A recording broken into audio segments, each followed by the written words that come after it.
or just simply Shantae. So I am here with the Sunday edition of my daily show called Shantae's Analysis.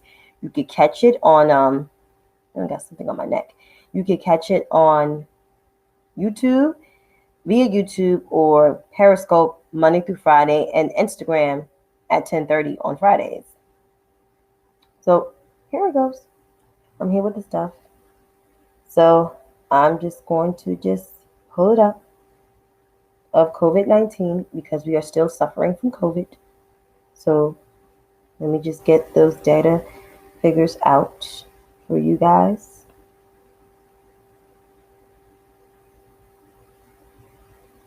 All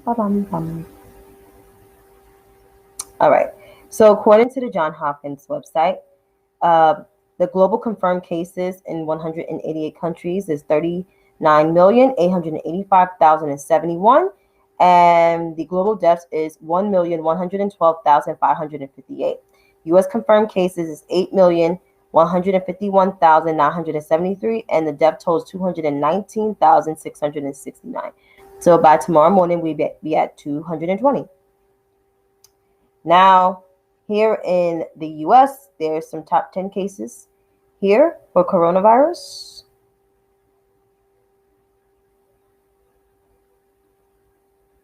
If my freaking page load, that'll be great. So,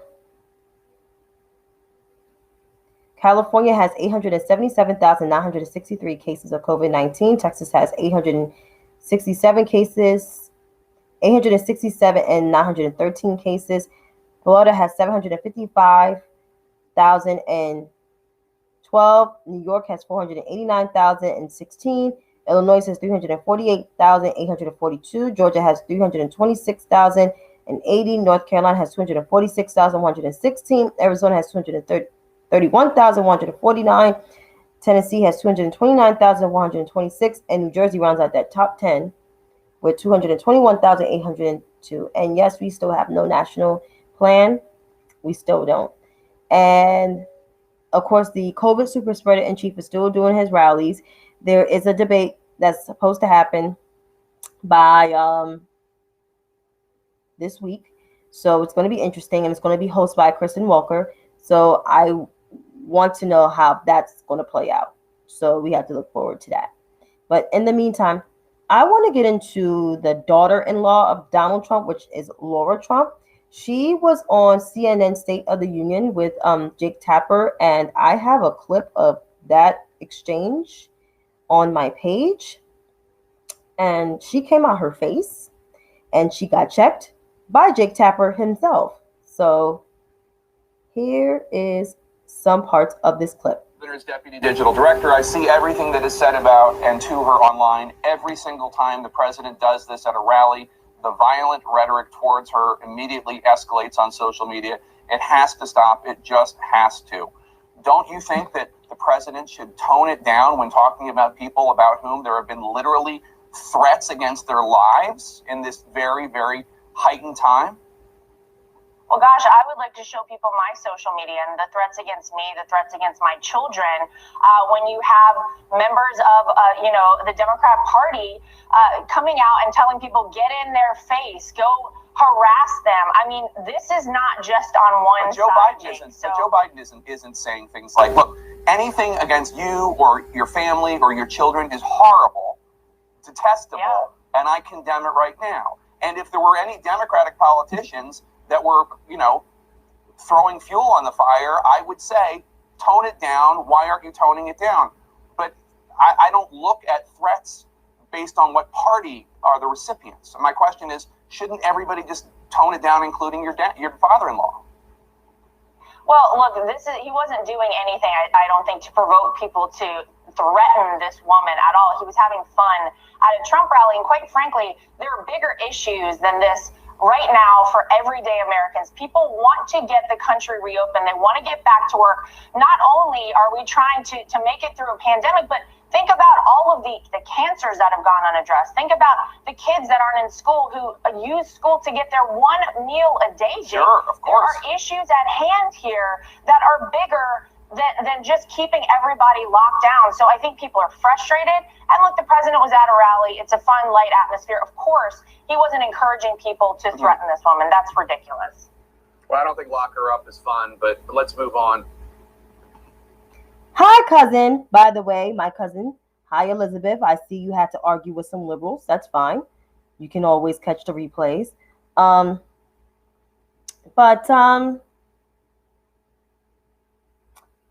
First of all, let's just deconstruct because there's a whole lot that's said. Yeah, I want people to live safely too. Laura just basically lied in that first exchange. She said that her kid's been attacked. Okay, that's fine. I can't dispute that. I don't know how the attacks she getting. Maybe because it's, her father-in-law, her sons, they keep, and her husband, they keep opening their fucking mouths. That's one. Two, Joe Biden is not telling people to attack you. And if you're listening to the words of Maxine Waters, she didn't say go up in your face. She said you go and tell them. And she said do it peacefully. She didn't say violence.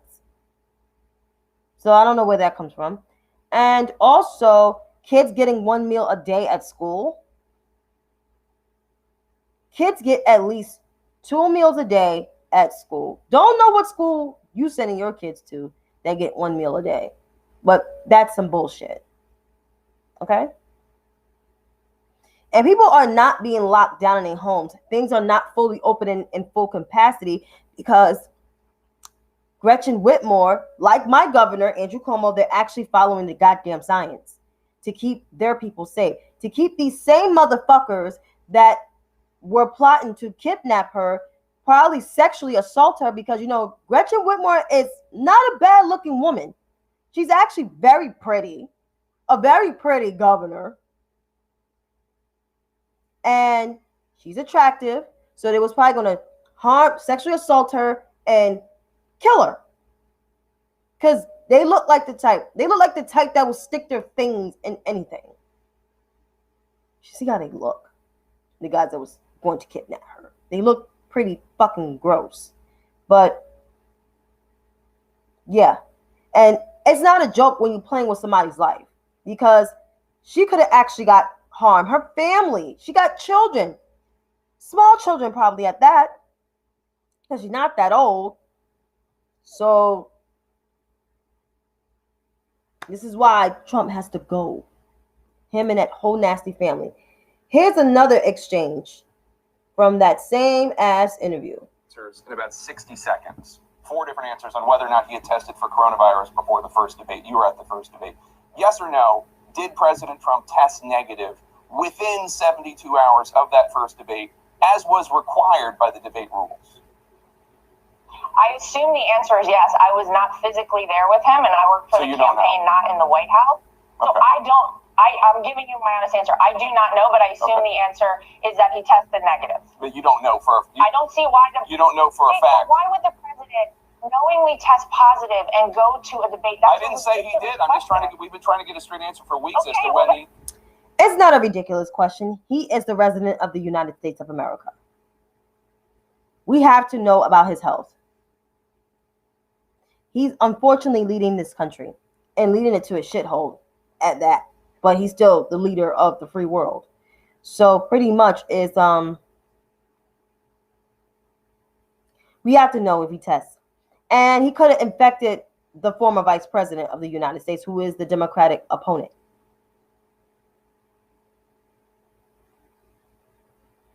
So, I mean, you have every right to know. And you're the senior advisor, Laura. You should know.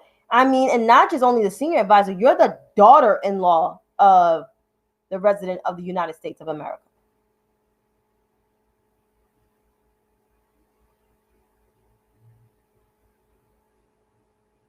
That's stupid.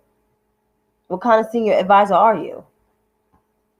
Here goes the last clip of this. And this here, really, I'm going to go in. Biden, as we all know, has worked to overcome a stutter. And one of the speakers at the Democratic convention was a young boy who the vice president inspired, named Braden Harrington. Take a listen. It was really amazing to hear that someone like me became vice President. Braden Harrington, a very brave young boy.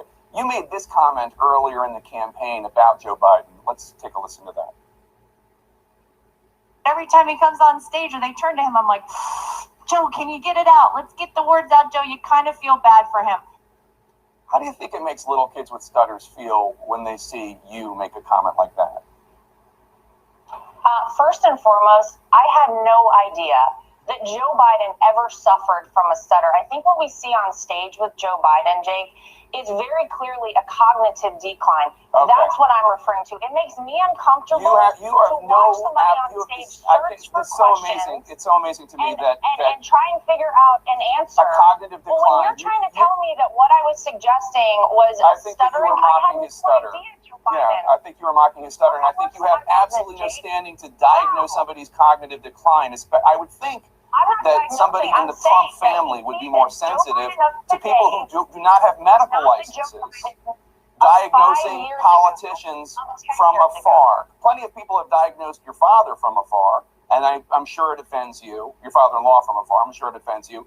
You don't have any standing to say. I'm not diagnosing him. What I'm saying, Jake, is that we can clearly see that Joe Biden I have one last struggling question for you, Laura. You can't times on stage, and it's very concerning to a lot of people that this could be the leader of the free world. Okay. That is all I'm saying. I genuinely feel Laura. sorry for Joe. I'm Jake Tapper. Like, you literally have no room. Like, she literally said that Joe Biden has a cognitive decline. Joe Biden has suffered from a stutter since he was a child. If you saw the DNC, how the teacher basically said she didn't know what to do with him, basically got frustrated with him, and his mother came up and he was ready to bust ass. So, I mean, Laura, you were making fun of him to have a stutter. You didn't even care about the young boy Braden because that's how much of a bitch you are. I said it before and I said it again. I said it before this the 2016 election. The Trump family are a disgrace to New York City. Period. They're the bad representation of New York. And I'll just leave it as that. But Laura should not be talking. And it's not just Laura making this assertion. It's the people on the far right and even some degenerates on the far left who keep saying Joe has a cognitive decline. Shank keeps saying it. Anna keeps saying it. Like, I'm going to need for them to shut the fuck up. Because I am so sick of these cosplay socialists who keep fucking shit up. And they're the part of the reason why that we have this asshole, his degenerate family like Laura Trump leading this country. Joe Biden is fine. He's okay. Like, he's literally fine. Leave him the fuck alone. He still suffers from a stutter. Even in his younger days as a sitting U.S. senator, he still suffered. Even in the 2012 debate, he still suffered from a word. He pauses. And then when he gets irritated and frustrated, sometimes the words get jumbled. That's a person that stutters. I know a lot of people, even sometimes my sister stutters a little from time to time. She has a learning disability. It's just that's someone who stutters. So I would like for Laura, the far right, and some of these far left people to shut the fuck up. If you have nothing nice to say about Joe Biden, just don't say nothing at all. He's a Democratic nominee for a reason. People picked him, and he's proven why people picked him. And Kamala Harris is a good addition to the ticket.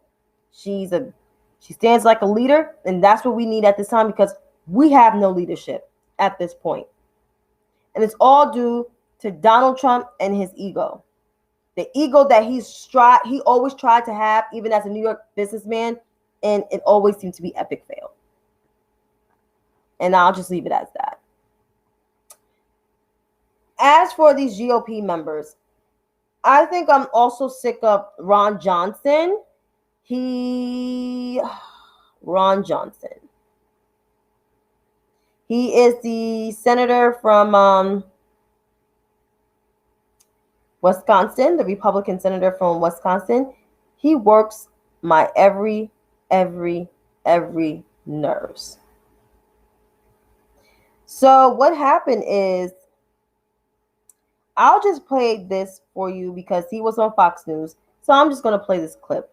And it's here on Sunday Morning Futures, there is more to come, and there is further analysis of the subpoena's handwriting, and it suggests that the subpoena was served by an FBI agent his name is Joshua Wilson, and over the last 5 years, he has been working on child pornography issues. Connect the dots. If an FBI agent is working on child pornography issues for 5 years, why is he subpoenaing the laptop of Hunter Biden? Is there a connection here? Should this suggest that there's a child pornography issue here on that laptop? Well, I think you just made the connection. Again, this is what the FBI, I think, has to come clean about. This isn't a standard investigation where, if the FBI doesn't indict somebody, that everything remains confidential. This is something that, as we were talking about, relates to national security. And if there's criminal activity involved that could be tied to Hunter Biden or his business associates, or even possibly tied back to other members of the Biden family, and some of these emails indicate that Joe Biden was fully aware of this. He was taking his 10% cut or requiring 50% from his family member's salary. This needs to be known before Americans go to the polls. So was the FBI agent who served the subpoena investigating child pornography, Senator? Well, you just read the news report. I can't comment any further. I don't want to speculate other than to say that what I said publicly before, our report uncovered so many troubling connections, so many things that need to be investigated, that I really think we're just scratching the surface. And yes, I've heard all kinds of things.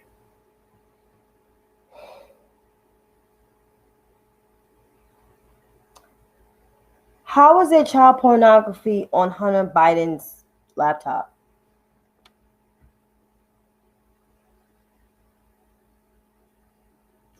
Why is a sitting U.S. senator, which he has been, quote unquote, investigating him, is part of the reason why Hunter Biden is getting all of this bad press is because of Senator Ron Johnson. He's leading the efforts to investigate Hunter Biden. Why would, like I said, Hunter Biden have child pornography videos when he is a lawyer his damn self?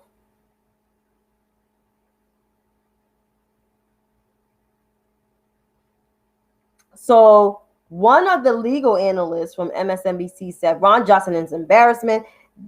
The tell that he knows what's coming is pushing out disinformation is at the end. And that's true, because I never heard of Hunter Biden touching people's children. He has 5 fucking kids. His youngest is an infant baby. His eldest, it already finished her JD and is about to be a lawyer. And for someone that knows the law their damn selves, will not even fucking do that shit. Who probably prosecuted sexual assaulters. Who knows? Oh, thank you. So I think the Senate Ethics Committee has meet immediately and report out censures on Ron Johnson and David Perdue. They're about to get censured. And this is simply of anything since Joe McCarthy and Roy Cohn. And that's the 1950s, 1960s. So this is the first time senators actually get censured since the 1950s and the 1960s. And they deserve to get censured. They really do. Because I never could stand Ron Johnson.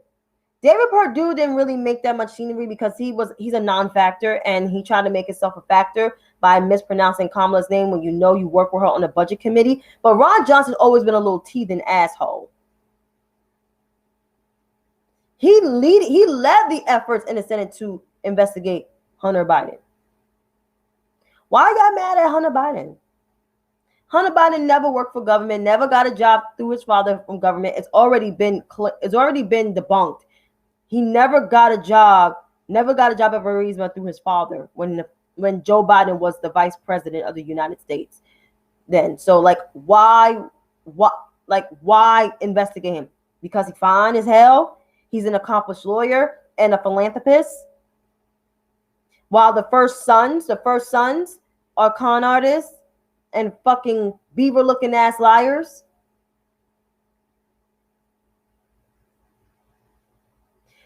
Yeah, by the Manhattan U.S. attorney.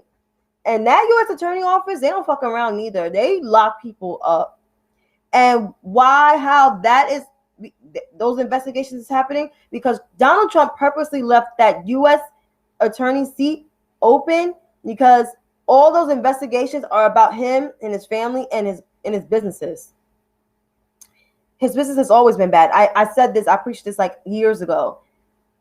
His business has always been bad. Always been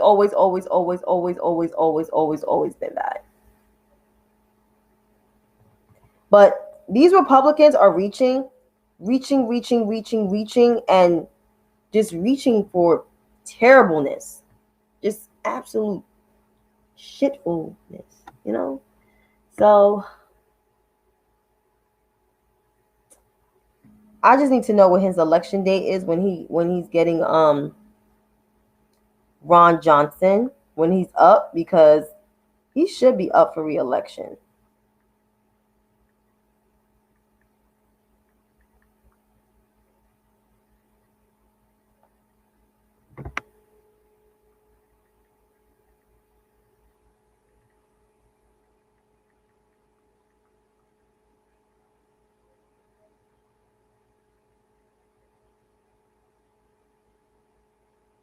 Oh, his re-election is in 2 years.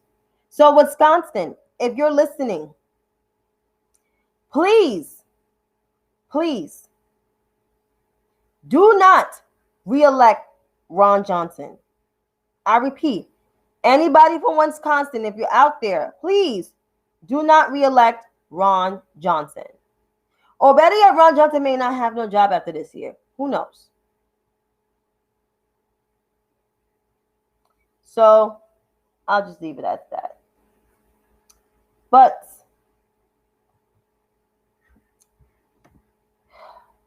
this week, we need to look out for a newsworthy week. Stimulus package possibly could pass. The debates this Thursday, the final debate between Joe Biden and the COVID super spreader in chief. And hopefully it's a civilized debate. The debate moderator is Kristen Welker, like I said before. And I think she might be a good moderator, God willing, because two of the moderators, one from the first debate and the other from the vice presidential debate, were not good at all. So I hope this is a successful debate. And they're going to vote for the tired-haired originalist Amy Coney Barrett. Yeah, they're going to vote for her. They're going to confirm her because there's more people in the Senate. And the only one senator that's not on board is Lisa Murkowski. But I don't know how that's going to go. But all the other 52, possibly, they're on. I'll put Susan Collins in that 52 because she's like, I just have to vote for her. You know, she shakes her head and shit. So that's what we're looking for this week. So stay tuned. You might get some alerts on your phone. And also we have 15 days to fire the COVID super spreader in chief. So if there's early voting in your state, please take advantage. For those who live in New York, early voting starts on Saturday. Okay? So remember to wash your hands, wear your mask, and continue to social distance. So until then, I see you tomorrow, regular time, on Periscope and YouTube. Have a good night.